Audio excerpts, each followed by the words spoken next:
함께 예배드리시는 여러분들의 심령 위에, 여러분들의 가정 위에 우리 하나님의 놀라우신 사랑과 은혜와 평강과 축복이 충만히 넘치시기를 간절히 주님의 이름으로 축원드립니다. 여러분, 오늘은 여러분과 함께 진정한 예수 그리스도의 증표가 무엇인지 오늘 본문 말씀 안에서 함께 은혜를 나눠보고자 합니다. 여러분, 질문 하나 드리겠습니다. 여러분은 진정한 그리스도인의 증표가 무엇이라고 생각하고 계십니까? 그리스도인의 증표. 무엇을 보고 이 사람은 진정 믿음의 사람인가 알 수 있을까요? 저 사람은 진짜 믿음의 사람이야. 야, 정말 저 사람은 정말 믿음 있는 사람이야. 하나님 정말 잘 섬겨. 무엇을 보고 증명할 수 있을까요?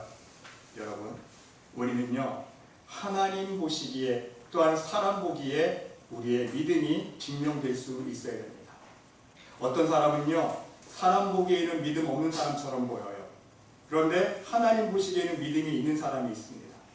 근데 또 어떤 사람은요, 사람 보기에는 정말 믿음이 좋아 보이는데 하나님 보시기엔 믿음이 없는 사람이 있어요.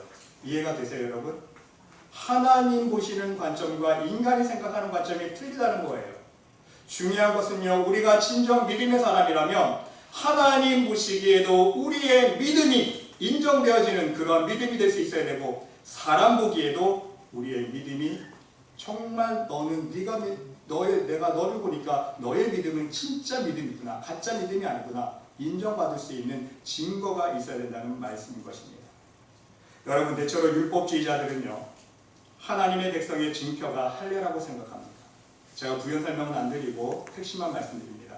또한 교리적으로는요, 세례를 받은 것이 그리스도인이 되었다고 증표라고 말을 합니다. 그렇죠? 교리적으로는요, 세례 받으면 바로 믿음의 사람이라고, 그리스도인이 된 증표라고 말합니다. 그리고 실질적으로 신앙의 측면에서 어떤 교파에서는요, 드물지만 어떤 교파에서는요, 방언을 해야만 성령 세례의 증표라고 주장하는 교파도 있습니다. 마지막으로 대부분의 정통주의 개신교 신앙의 범주에서는요, 예수 그리스도를 믿는 믿음이 바로 거듭남의 근원이며 이것이 그리스도의 증표라고 말을 합니다. 믿음이 증표인 거예요. 여러분, 제가 말씀드린 것 중에서 가장 하나님 보시기에 합당한 답은 무엇일까요? 바로 예수 그리스도를 믿는 진정한 믿음, 올바른 믿음이 그리스도의 증표라고 말씀드릴 수가 있다는 사실입니다. 네, 여러분, 우리가 말하는 믿음 또한요, 우리가 깊숙이 한번 생각해 보면요, 그 기준이 애매모호합니다. 왜인 줄 아세요? 그 이유는 진정한 그리스도인이 되기 위한 믿음의 기준이 모두 다르기 때문입니다. 사람은요, 저마다 하나님 기준에서, 하나님이 우리 인간을 보시는 기준에서 생각하는 것이 아니라 다 자기가 생각하는 기준에서 항상 믿음을 평가한다는 거예요. 이해가 되십니까?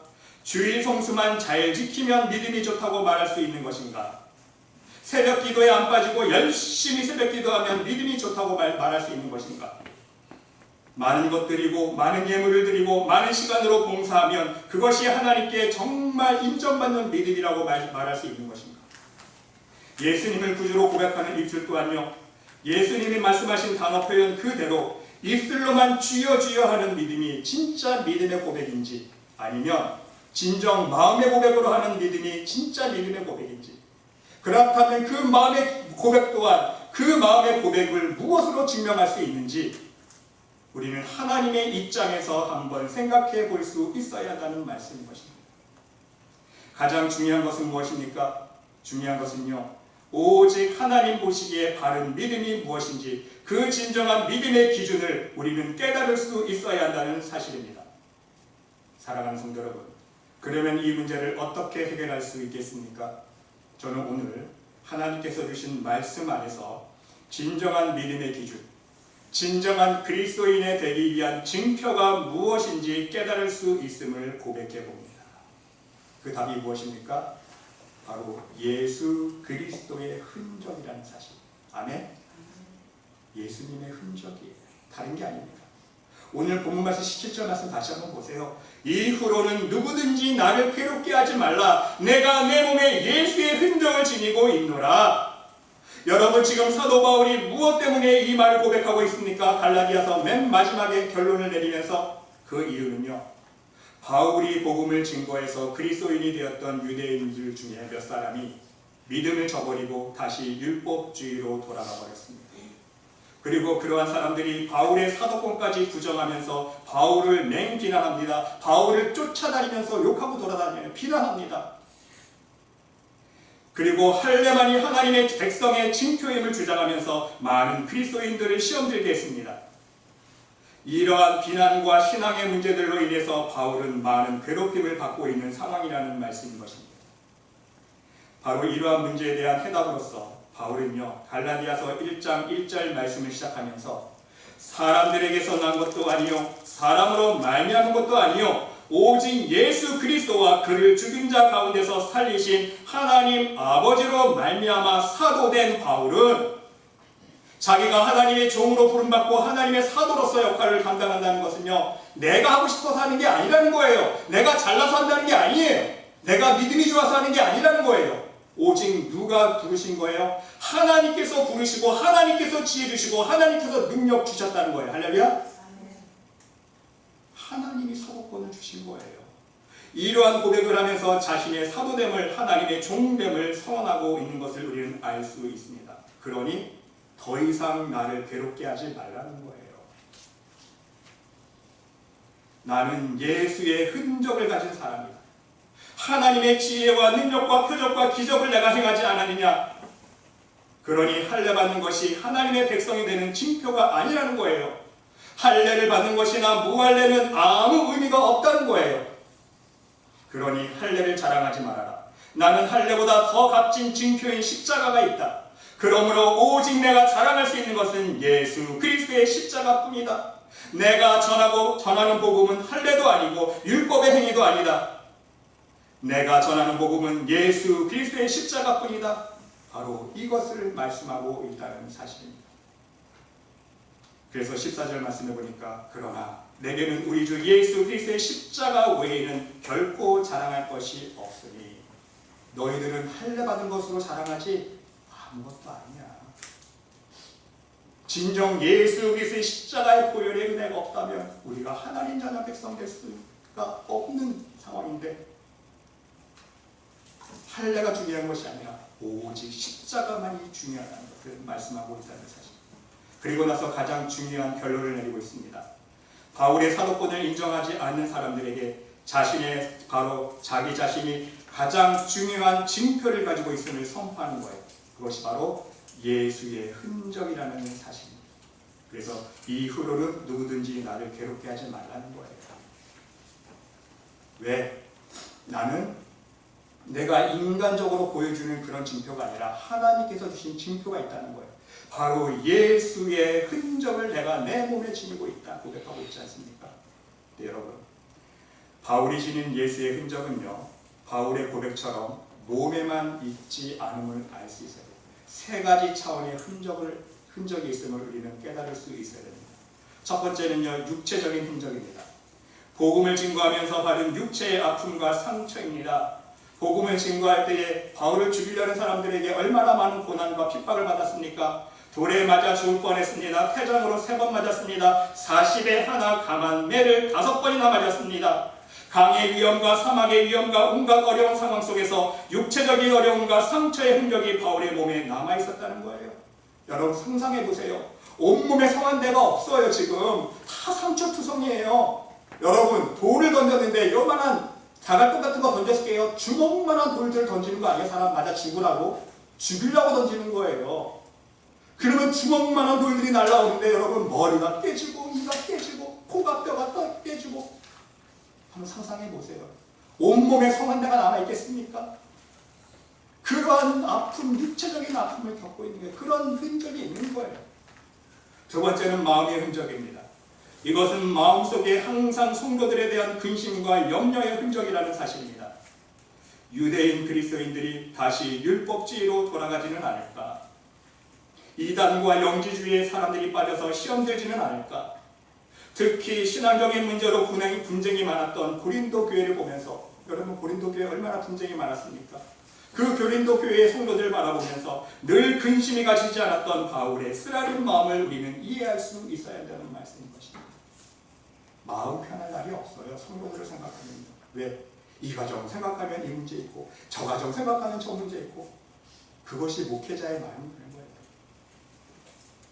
세 번째는요, 영적인 흔적입니다. 자신의 복음의 사역에 나타난 성령의 흔적입니다. 바울은 인간의 지혜와 인간의 지식과 경험으로 복음을 증거하지 않았습니다. 오직 하나님의 지혜와 하나님의 능력과 성령의 표적으로 성령님께서 함께하여 주심으로 바울이 가는 곳마다 손을 안수해서 기도하는 곳마다 빛의 흔적을 남기고 축복의 흔적을 남기고 치유의 흔적을 남기고 생명의 복음의 흔적을 남겼다는 말씀인 것입니다. 사랑하는 성도 여러분, 이제 우리는 예수님을 믿는다는 것이 무엇임을 깨달을 수 있어야 합니다. 입술로만 주여 주여 하는 믿음이 아니라 우리의 몸으로 우리의 육체의 흔적을 남기는 믿음으로 나아갈 수 있어야 돼요. 사도 바울이 고백했던 것처럼요, 우리의 몸으로 하나님 기뻐하시는 거룩한 산 제사 제물이 돼야 되는 거예요. 내 교만한 몸을 때려 부셔서 말씀으로 겸손한 몸뚱아리로 만들어야 돼요. 겸손하게 살아야 하는 거예요. 말로만 주여 주여 하지 말고 겸손한 몸이 되고 예수님처럼 온유한 몸이 되고 베푸는 몸이 돼서 말씀대로 실천하는 삶, 믿음이 합당한 열매를 맺는 삶을 살아야 된다는 것. 또한 믿음이 있는 척하는 회칠한 무덤 같은 신령이 아니라 하나님 말씀 안에서 거듭나는 진정한 심령의 흔적을 지닐 수 있어야 돼요. 맨날 교만의 열매, 욕심의 열매, 신령질의 열매를 맺는 것이 아니라 성령의 열매를 맺어갈 수 있는 심령이 될 수 있어야 된다. 그리고 내가 기도하는 것마다 안 되고 응답이 없고 망하는 역사, 사망의 흔적이 아니라 남도 망하게 하는 역사가 아니라 흔적이 아니라 하나님의 지혜를 체험하고 우리가 기도하는 것마다 하나님의 능력을 체험하고 하나님의 축복을 체험하고 하나님의 임재를 체험할 수 있는 그러한 영적인 흔적을 맛볼 수 있어야 한다는 말씀인 것입니다. 여러분은 예수의 흔적을 지니고 있으십니까? 내가 예수의 흔적을 지녔는지 안 지녔는지 어떻게 알 수 있습니까? 나의 삶 속에 어떤 흔적을 남기고 있는가를 보면 알 수 있습니다. 예수님께서 정답을 말씀해 주셨어요. 열매로 그들을 알리라. 그렇죠? 여러분, 열매는 속일 수가 없어요. 입술로는 사람들을 사탕 말림으로 속일 수 있지만 그렇듯 말로 속일 수는 있지만 열매는 못 속여요. 그렇죠? 여러분 인생 살아보셨잖아요. 열매는 못 속이는 거 여러분들 인정하시죠? 예수님이 정답 말씀하시죠. 그 사람의 삶의 열매를 보면요, 그 사람의 신앙의 열매, 그 사람의 기도의 열매를 보면요, 그 사람이 어떤 사람인가 알 수 있는 거예요. 열매는 못 속여요. 예를 들어서 인간관계 속에서 사랑과 용서와 화합하는 흔적을 남기는가, 아니면 미움과 다툼과 시기와 질투와 분쟁의 흔적을 남기는가를 보면 알 수 있습니다. 봉사를 할 때도요, 기쁨과 감사의 흔적을 남기는가, 아니면 불평과 원망과 근심과 염려와 분주함의 흔적을 남기는가. 삶 속에서도 회개에 합당한 열매, 아름다운 성령의 열매, 형통한 축복의 열매의 흔적을 맺는가, 아니면 교만과 욕심의 열매, 안되고 망하는 열매, 실패하는 흔적만을 남기는가. 좀 더 구체적으로 삶에 적용해서 한 가지만 더 말씀드리면요, 내가 밥 먹은 자리, 내가 사용했던 자리, 내가 방문했던 자리, 원상태로 깨끗하게 정리하는 예수님의 흔적을 남기는가, 아니면 인간의 흔적만 남기는가. 왔다 간 흔적 남기면 안 돼요. 내가 왔다 간 자리에 쓰레기가 묻어있고 밥두 조각이 묻어있고 김치 조각이 떨어져 있고. 여러분 실제로 교회 안에서 보세요. 여러분들 신앙생활 오래 하셨잖아요. 저도 모태신앙으로서 제 나이만큼 신앙생활을 해왔어요. 어려서부터. 얼마나 많이 보고 배웠는지 경험했는지 모릅니다. 여러분 대부분 교회들 보세요. 보통 교회들 예배 후에 청소합니다. 누가 청소합니까? 사찰 집사님이 청소해요. 그렇죠? 사찰 집사님의 몫입니다. 예배실 돌아다니면서 의자 사이에 떨어져 있는 주고 줍고 쓰레기 줍고 과자 봉지 줍고 휴지 줍고 심지어 껌 씹었다가 붙여놓은 거 다 떼고 제가 목격한 거예요. 사찰 집사님이 예배 끝나면 그 일을 하시더라고요. 이게 인간의 흔적입니까? 예수님의 흔적입니까? 점심 식사 후에 교회 식당 보세요. 대부분 교회 친교실 들어가 보세요, 여러분. 의자 정리가 제대로 되어 있습니까? 저는 한 번도 제대로 의자 정리된 거 못 봤어요. 우리 교회도 마찬가지입니다. 여러분들 다 떠나고 우리가 마무리하고 가기 전에 제가 한번 쑥 둘러보면요, 뒷정리할 게 꼭 남아있어요. 음식물이 떨어져 있고, 식탁에 먹다 남은 커피잔이 남아있고, 음식물이 떨어져 있고, 묻어있고, 찌꺼기가 묻어있고, 물건 쓰고 제자리에 원위치 하지 않습니다. 특히 교회 물건 더욱더 그러지 않습니까? 그래서 나중에 분실해도 찾을 길이 없는 거예요. 여러분들 신앙생활 해보셨으면 경험해 보셨을 것입니다. 교회 예산으로 같은 물건 사기를 얼마나 반복합니까? 제가 어려서부터 보고 배운 거예요. 제가 아동부 교사까지 해봐서 제가 잘 압니다. 교회 예산은 매년 나오니까 매번 물건 새로 사는 거예요. 아이들이 쓰다 남은 크레파스, 풀, 가위, 지우개, 교사들이 잘 모아서 캐비넷에 원위치만 시키면 몇 년은 쓸 수 있는데, 교사도 신경 안 써. 아이들도 교회 물건이니까 흥청망청 버리고 정리도 안 하고 집에 가져가 버리면 끝이고, 또 물건 없으면 교회 예산이 있으니까 또 새로 사다가 꽉 채워놓으면 1년 없을 때 다 1년 사이에 다 없어지고. 교회 물건도 마찬가지잖아요, 여러분. 공사도 해보시면 알잖아요. 교회 부엌 물건, 접시, 밥그릇, 국그릇, 숟가락, 매번 연말 되면 다 없어지죠? 그럼 맨날 교회에서 목사님들이 광고하잖아요. 집에 가져가신 국그릇 좀 반납해 주세요. 반납 안 해요. 그게 우리의 현실입니다. 그럼 교회에서는 또 채워놔요.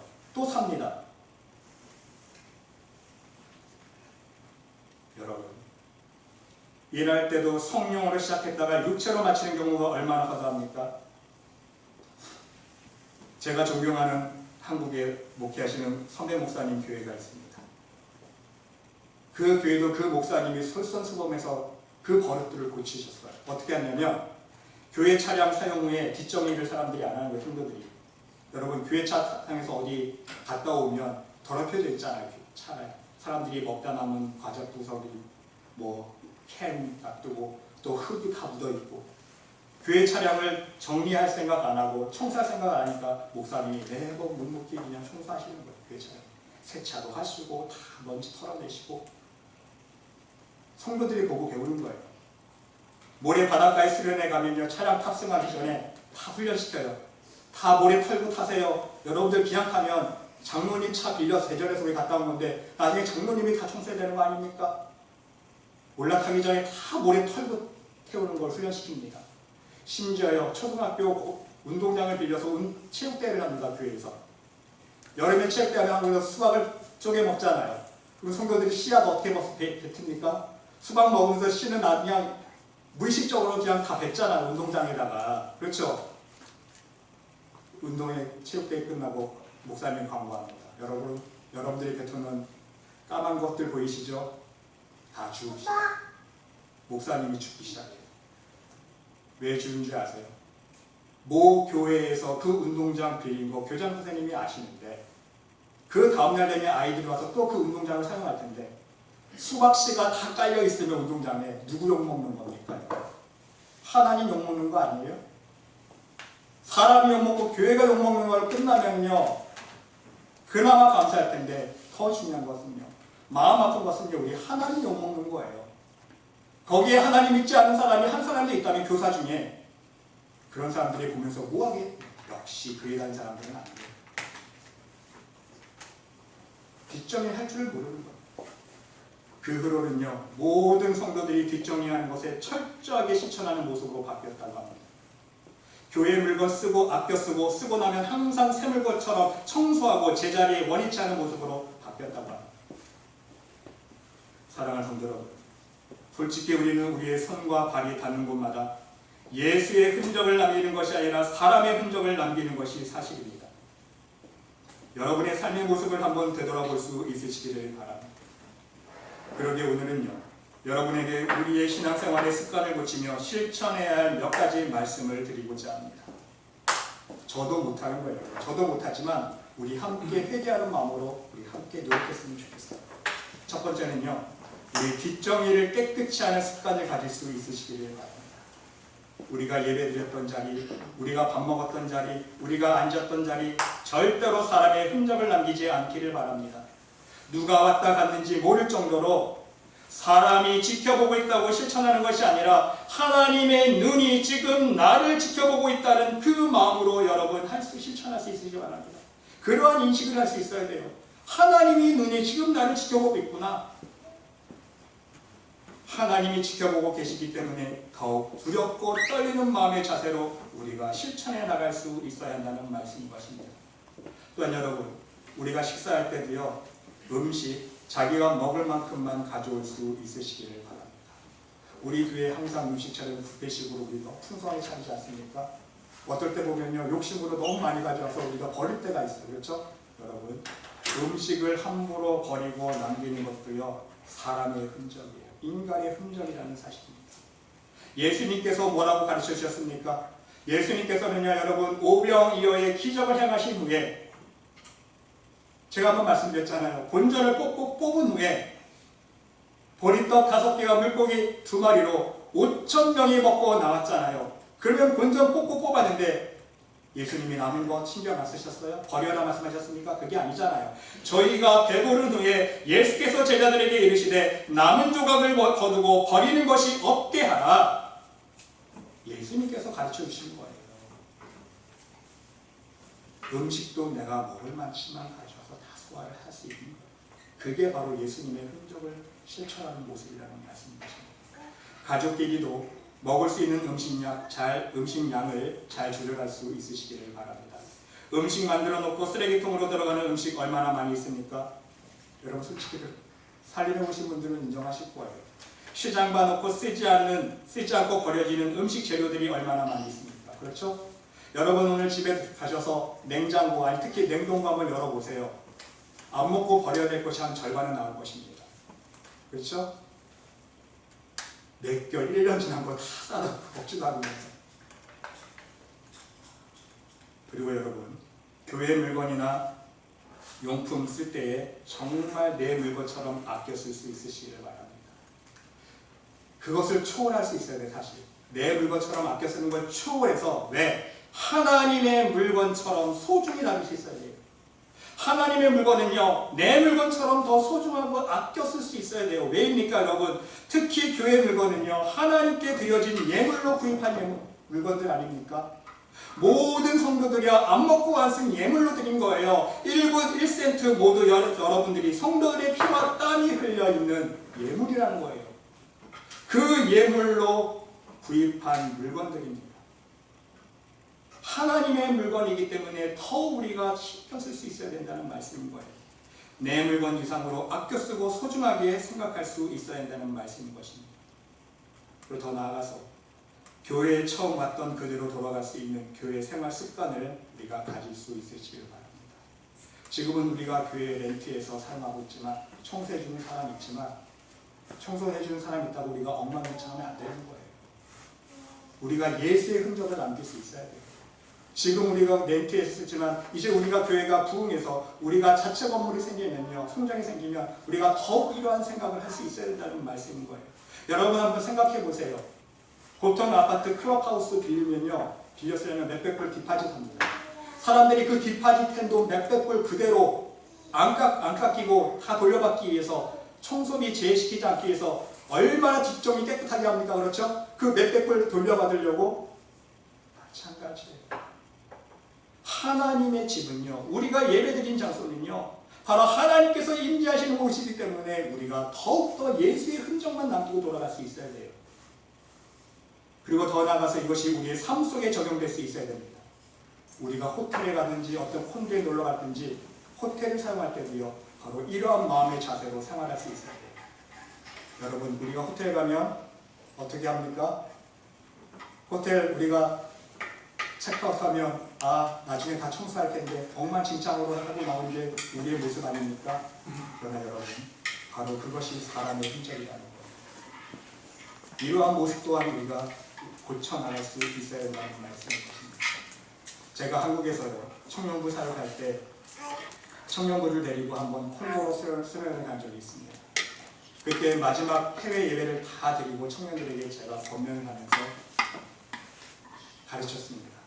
여러분, 우리 폐회를 드렸는데 끝난 게 아닙니다.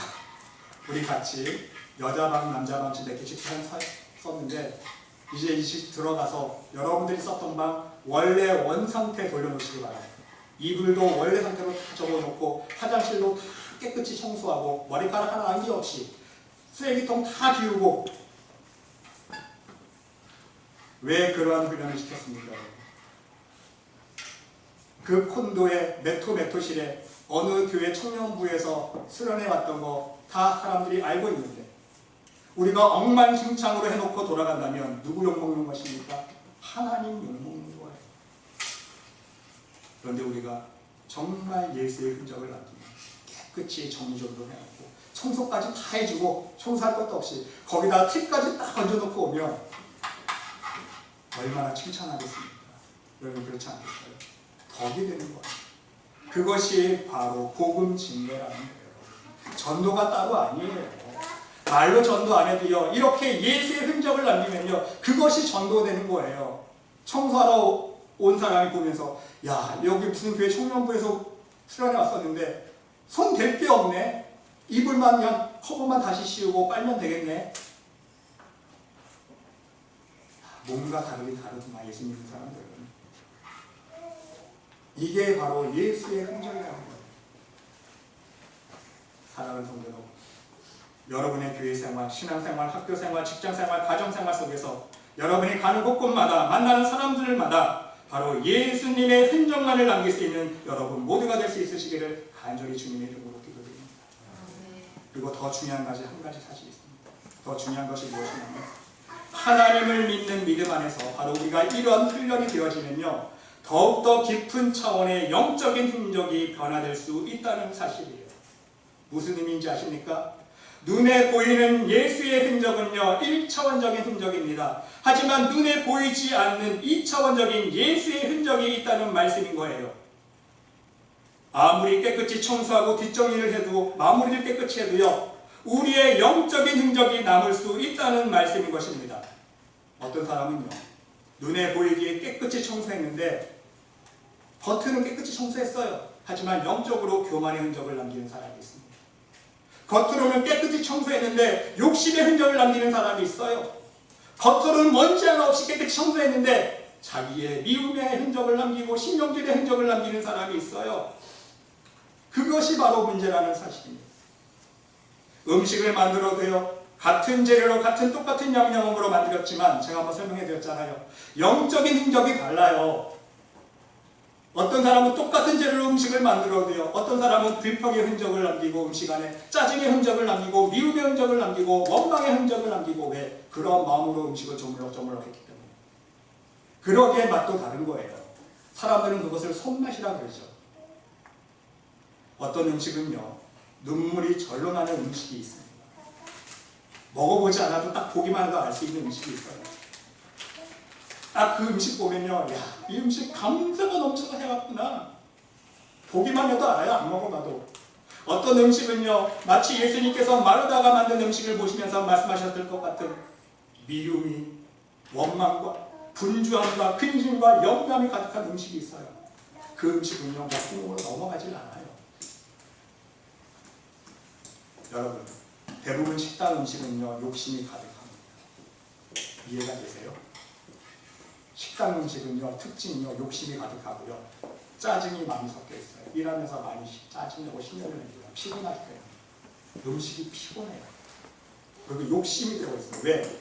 음식 만들면서 돈 벌 생각밖에 안 하기 때문에. 식당들은. 그렇죠?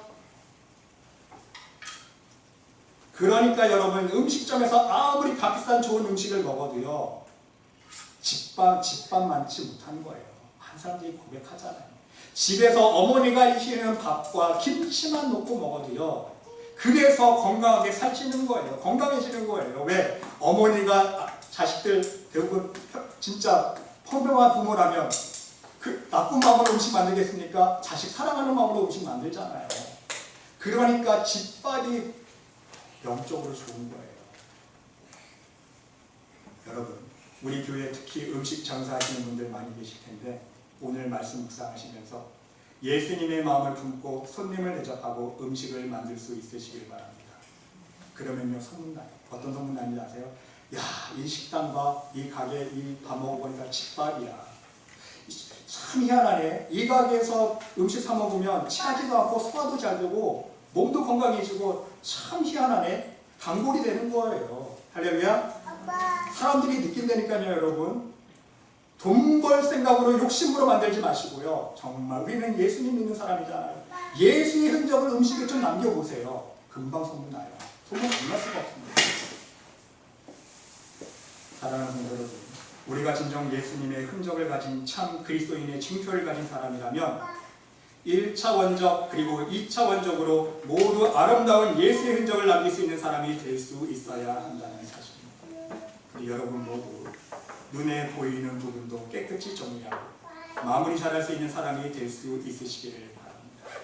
그리고 그 뒷배경 속에는 하나님의 빛을 남기고 하나님의 은혜를 남기고 하나님의 축복을 남기는 진정한 믿음의 사람이 될 수 있으시기를 바랍니다. 청소는 했는데 교만과 욕심의 흔적 남기면 안 됩니다. 음식은 만들었는데 배탈나고 체하는 흔적을 남기면 안 돼요. 신방은 갔다 왔는데 안 되고 망하는 실패하는 흔적을 남기면 안 돼요.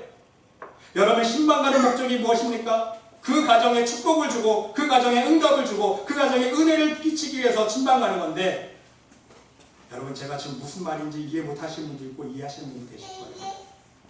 어떤 경우에는요, 신방 가서 망하게 하는 경우가 있어요. 왜?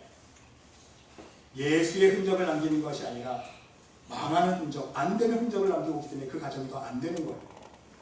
이해가 되십니까, 여러분? 우리 예수님은 어떤 흔적을 남기셨습니까?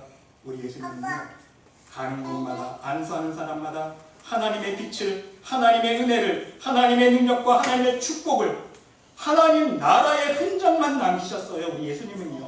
사도들도 그렇게 했고요. 오늘 사도 바울도 예수의 흔적을 가지고 예수님의 흔적만을 남기는 복음의 사역을 감당했다고 고백하고 있지 않습니까? 내가 예수의 흔적을 가진다. 바로 사도 바울의 몸과 마음과 영혼 속에 새겨진 예수의 흔적이 진정한 사도 바울의 사도됨을 증거되는 증거이며, 오직 천국 복음만을 증거하고자 하는 사도 바울의 진정한 믿음에 대한 징표였다는 사실을 우리는 명심할 수 있어야 한다는 말씀인 것입니다. 사랑하는 성도 여러분, 우리도 이제 더 이상 세상 사람들로부터 질책과 비난과 손가락질은 받지 않아야 합니다. 하나님을 믿는 믿음이 무엇인지 말로만 보여주는 것이 아니라 진정한 성령의 열매로, 믿음의 열매로, 바로 오늘 사도 바울이 보여준 것처럼 예수 그리스도의 흔적을 우리의 언행 심사 속에 남김으로써 하나님을 모르는 사람들에게 하나님을 믿는 믿음이 진정 무엇인지 보여줄 수 있어야 한다는 것입니다. 부디 오늘 말씀을 여러분 마음판에 새기시면서 여러분 모두도 예수님의 흔적을 여러분의 몸과 마음에 가질 수 있으시기를 바랍니다. 그리고 그 흔적을 여러분의 삶 속에 누구를 만나든지 어디에 가든지 남길 수 있으시기를 바랍니다. 그리할 때에 우리 하나님께서 우리가 남기는 예수의 흔적을 통해서 영광 받으실 거예요. 아멘. 그 흔적을 통해서 우리 하나님께서 영광 받아주시고요. 또한 그 우리의 삶 속에서도 놀라우신 하나님의 은혜와 능력과 축복이 넘치게 될 것입니다. 부디 여러분 모두 예수님의 흔적만을 남기는 그리스도의 삶을, 온전한 믿음의 삶을 살아갈 수 있으시기를 간절히 주님의 이름으로 축원합니다.